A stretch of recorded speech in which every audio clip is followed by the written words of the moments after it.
வலைதளத்தில் வைரல் ஆகிற விஷயங்களில் விஜய் போகிற இடமெல்லாம் இன்னும் இவ்வளவு கூட்டம் வருது, அவ்வளவு மக்கள் விஜயை பார்க்கணும் அல்லது அவருக்கு ஓட்டு போடணுங்கிற ஆர்வத்தில் வருகிறார்களா என்றால் இது மட்டும் ஒன்று சொல்லலாம். விஜயை பார்க்குற ஆர்வத்தில் வர்ற கூட்டங்கள் இருக்குது.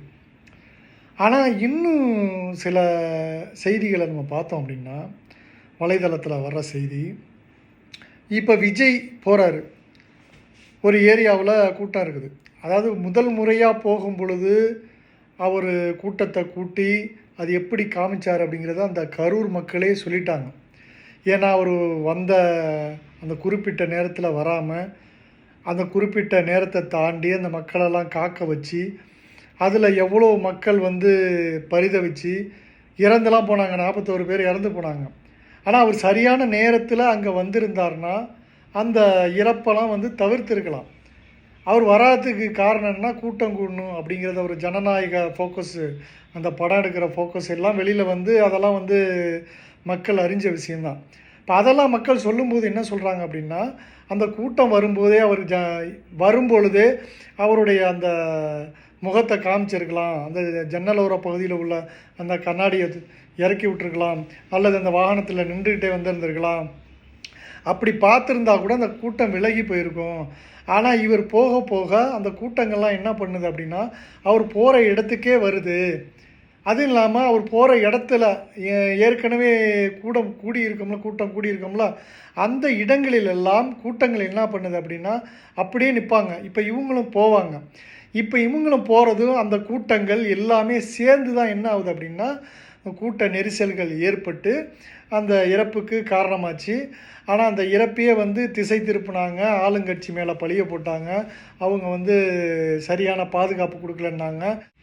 இப்போ அந்த மக்கள் சொல்கிறாங்க, அவர் அந்த முகத்தை காமிச்சிட்டே வந்திருந்தாருன்னா இங்கே அந்த கூட்டம் அவ்வளோ சேர்றதுக்கான வாய்ப்பு கிடையாது அப்படிங்கிறத சொல்கிறாங்க. அவங்க சொன்னது உண்மைதான். ஏன்னா அங்கே கூடுற கூட்டம் இருக்குதுல்ல, அங்கே பார்த்துட்டு அப்படியே போகிற கூட்டம் தான் திரும்பி அவரோட சேர்ந்து போகிற கூட்டம்லாம். இப்போ இந்த சேர்ந்து போகிற கூட்டம்லாம் ஒரு யாருன்னு பார்க்குறதுக்கு ஒரு செய்தி வந்துச்சு. என்ன அப்படின்னா, இந்த சேர்ந்து போகிற கூட்டம்லாம் யாருன்னு பார்த்தா, இவங்க ஐடி விங்ஸ் வச்சுருக்காங்களா, அதன் மூலயமா விஜய் எங்கெல்லாம் போகிறாரோ அங்கெல்லாம் வரணும் அப்படிங்கிற மாதிரி ஒரு தயாரிப்பு வச்சுருக்காங்க. அந்த தயாரிப்பின் மூலியமாக இவங்கெல்லாம் என்ன பண்ணுறாங்க அப்படின்னா, அந்த இடத்துல ஒன்று சேர்றாங்க. அப்போ அந்த ஒன்று சேர்கிற கூட்டம் என்ன பண்ணுது அப்படின்னா, பிரிஞ்சு போகிற கூட்டம் கிடையாது. அது ஒன்று சேர்ந்த கூட்டம் எங்கெல்லாம் போவாங்களோ அங்கெல்லாம் போகும்.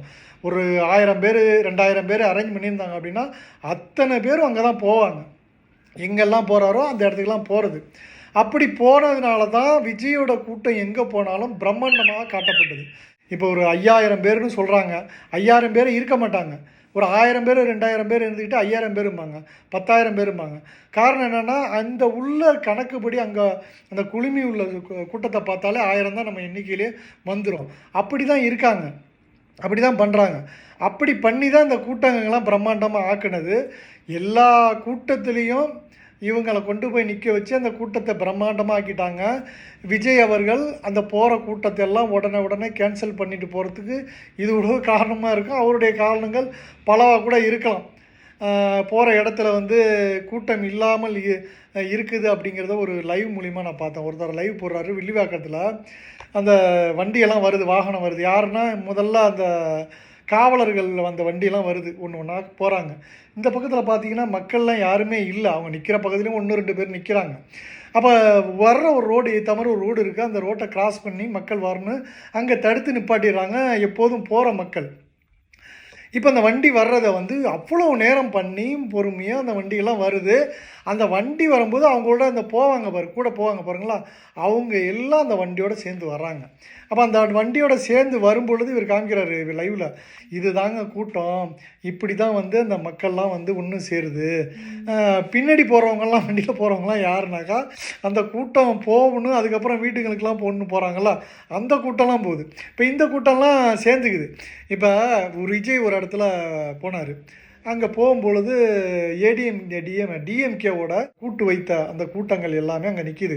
அப்போ திருமாவளவன் கொடி பிடிச்சவங்க, டிஎம்கே கொடி பிடிச்சவங்க அப்படின்னு சொல்லிட்டு எல்லாருமே நிற்கிறாங்க. அப்போ நிற்கும் பொழுது விஜய் போகிறாரு. விஜய் போடும்போது அவங்கள போட்டு ஒரு கையசைக்கிறது, போகிறது வர்றது, யாராக இருந்தாலும் அதான் செய்வாங்க.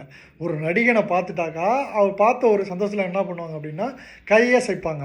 அது ஒரு ஓட்டா மாறிடுமா? அது ஒரு பெரிய பில்டப்பாக எடுத்து போடுறாங்க. இப்படி ஒன்னத்தையா பில்டப்பாக எடுத்து போடுறவங்க சமீபத்தில் ஒரு விஷயத்த சொல்கிறேன். எங்கள் ஊர் பக்கத்துலேயே எந்த ஒரு கூட்டமும் நடந்ததாகவே தெரியல. கூட்டம் நடந்திருக்கலாம்.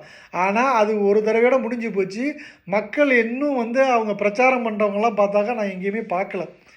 அப்படிப்பட்ட அந்த ஊரில் சொல்கிறாங்க, மக்களின் மனசு இதுதான். கும்பகோணம் தொகுதியில் மக்கள் கருத்து கணிப்புன்னு போட்டு 45% வந்து டிவிகே இருக்குதான், 26% டிஎம்கே இருக்கான், 21% வந்து டிஎம்சி, அதுக்கப்புறமா என்டிகே வந்து 8% இருக்குது அப்படின்னு சொல்லிட்டு அந்த பர்சன்டேஜ் கணக்கில் போடுறாங்க. அதில் போட்டுட்டு டிவிக்கே தான் பெரும்பான்மையில் இருக்குது.